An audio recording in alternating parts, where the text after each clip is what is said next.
Et salut YouTube, j'espère que tu vas bien, que tu as passé un bon week-end. On se retrouve en début de semaine avec de l'actu. J'ai farmé un peu, j'ai cherché, c'était un peu tranquille ce week-end, mais j'ai quand même trouvé deux, trois trucs sympathiques. Alors au programme, on va parler du rachat de Rovio par Sega. On va parler aussi de l'e-sport en VR. Et pour finir, un comics adapté par 50 Cent avec Nicki Minaj.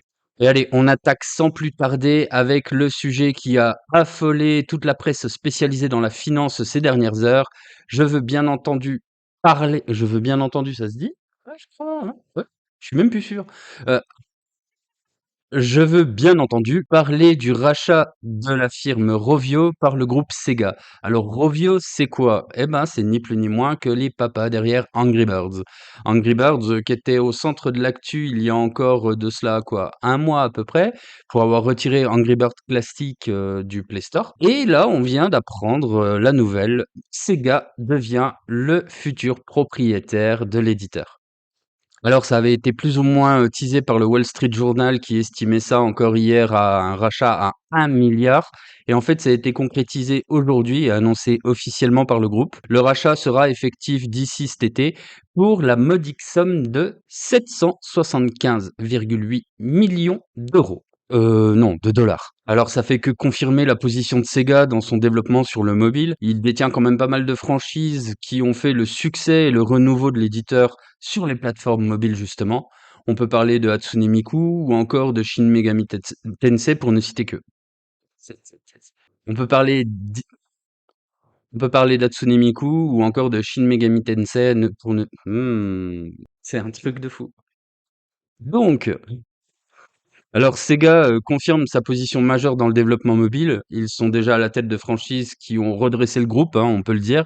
Hatsune Miku, Puyo Puyo, ou encore Shin Megami Tensei. Waouh. J'oubliais Sonic Dash et Football Manager. Ça paraît donc évident que Sony va sûrement proposer de nouvelles choses avec l'univers d'Angry Bird et pourquoi pas du produit dérivé.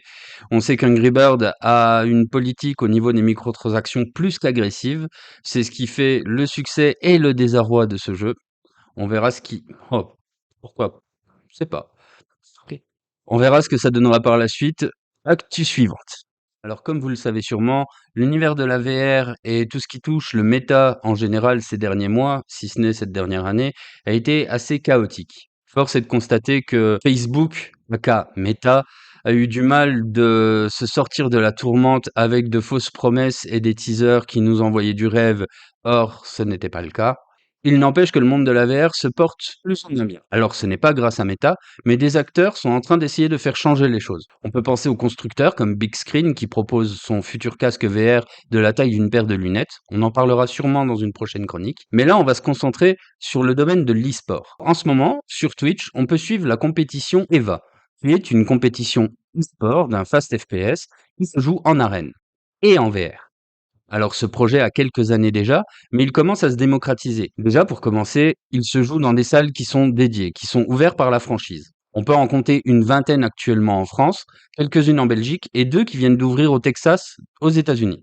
Le but est assez simple, on met 5 joueurs contre 5 dans des arènes sur des maps, comme dans un Call of Duty classique ou un Halo. Et attention, on parle de VR, mais on parle de VR de pointe. Ce sont des arènes qui font près de 500 mètres carrés, où on peut spotter une vingtaine de joueurs puisque c'est deux arènes scindées. Et ces mêmes joueurs sont équipés de backpacks, donc un ordinateur intégré dans le dos, avec un casque VR qui est généralement issu de la gamme HP Reverb et avec un traitement de la lumière aux petits oignons, l'absence totale de contre-jour et de problèmes de gestion de champ, ce qui peut être souvent le souci avec nos casques VR à caméra embarquée, on se retrouve avec des mouvements hyper fidèles et hyper immersifs. Qui dit haute fidélité dit très peu de latence et du coup s'ouvre logiquement à la scène e-sport.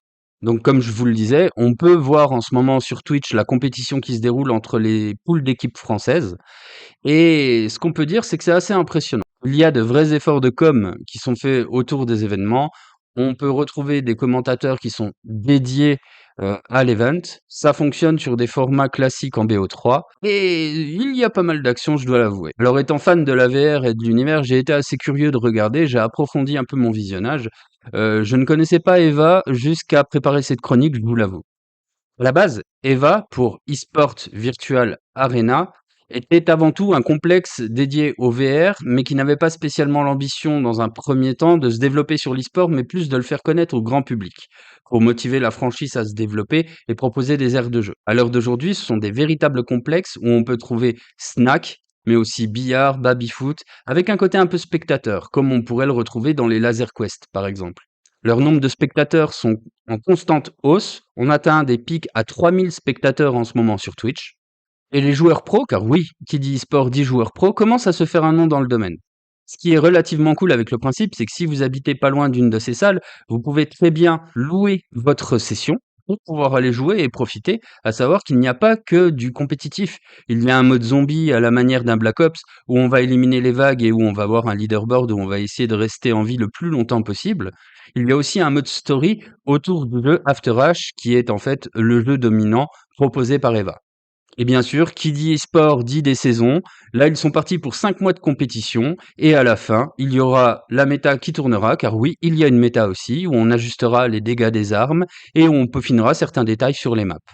Bref, je suis assez curieux de voir l'engouement que ça peut prendre. C'est vrai que le VR, au niveau du grand public, a un peu du mal à percer. On a pas mal d'échecs cuisants ces dernières années sur pas mal de produits. Le PSVR 2 dernièrement en est la preuve formelle, malheureusement.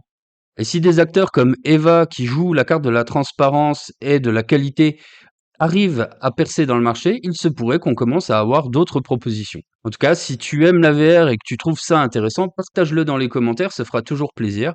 Et on pourra en discuter un peu plus. Pourquoi pas établir des chroniques? J'ai quand même un bon background au niveau de la VR. Je fais ça depuis le Rift DK1. C'est pour dire à quel point ça remonte. Et d'ailleurs, il prend la poussière en ce moment. Ça fait longtemps que j'ai pas fait tourner quelque chose dessus. Et allez, on finit avec l'actu comique, enfin comics, mais comique. Elle est nulle à chier. Alors celle-là, je vous avoue que je l'avais pas vu venir. Il y a un comics qui est actuellement distribué par Dark Horse. Dark Horse.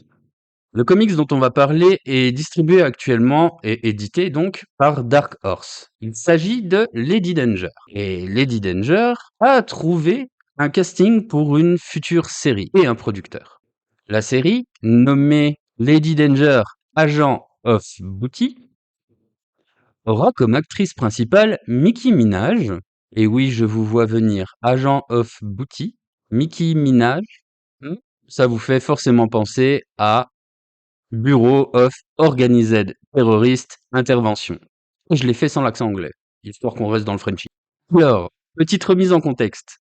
Dark Horse, éditeur de comics à succès, comme Black Hammer, Umbrella Academy ou Hellboy, pour ne citer que, ou Sin City, j'oubliais Sin City, a plus ou moins mis en place un partenariat avec l'agence de production de 50 Cent. 50 Cent, donc producteur exécutif de la future série en devenir. Alors la trame est assez simple, ça se passe en 2075. On a une agente secrète de terrain qui est laissée pour morte par son équipe, après avoir découvert des secrets dangereux, tout ça, tout ça. Et elle est ressuscitée, mais il faut qu'elle cache sa double identité tout en découvrant la vérité.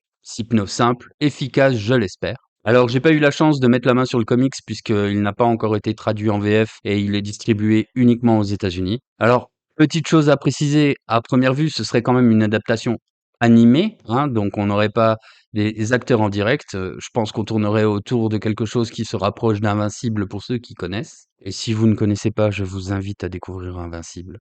Et que ce serait dispo sur Amazon Freevee. Alors oui, Amazon Freevee, pour ceux qui ne connaissent pas, et malheureusement pour nous, c'est un service Amazon qui se rapproche de ce qu'on peut connaître de la télé actuellement, c'est-à-dire plus de 60 chaînes qui diffusent des séries en veux-tu en voilà, gratuitement, avec de la publicité au milieu pour les financer. Bref, je suis bien curieux de voir ce que va nous pondre 50 Cent et Nicki Minaj. Et comme on dit, la curiosité est un vilain défaut, j'irai donc soigner mes défauts en direct. Et voilà, c'était tout pour aujourd'hui. Je vous remercie de m'avoir suivi. J'espère que vous avez passé un agréable moment. Un bon petit début de semaine en ma compagnie. On se dit à demain pour des nouvelles news toutes fraîches. Et d'ici là, bonne soirée à vous.